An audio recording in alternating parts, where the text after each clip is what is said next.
Hello guys, welcome to my channel. Today we are going to see how to disable pop-ups in the Google Chrome web browser, or alternatively if you want to disable the pop-up blocker and allow pop-ups and redirects in the Chrome browser. I show you guys how to do that. You just need to open up Chrome, click on this three dot icon. You just need to scroll down and select settings. On left side select privacy and security. On right side you just need to scroll down and select site settings. You just need to scroll down under the content. You just need to select pop-ups and redirects. Click on it. So if you want to allow websites to send pop-ups and use redirects, you can select this option guys.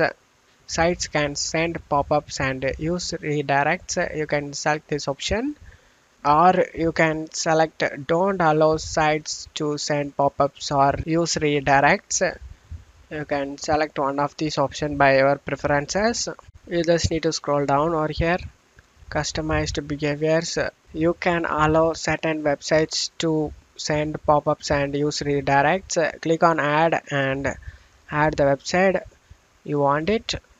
So if you don't want to allow certain websites to send pop-ups and use redirects, you just need to click on add option and add the website guys. After adding it, it will be not allowed to send pop-ups and use redirects guys. I hope this video helped you guys. If the video helped you, don't forget to leave a like guys. You can also subscribe me and support me guys. Thank you.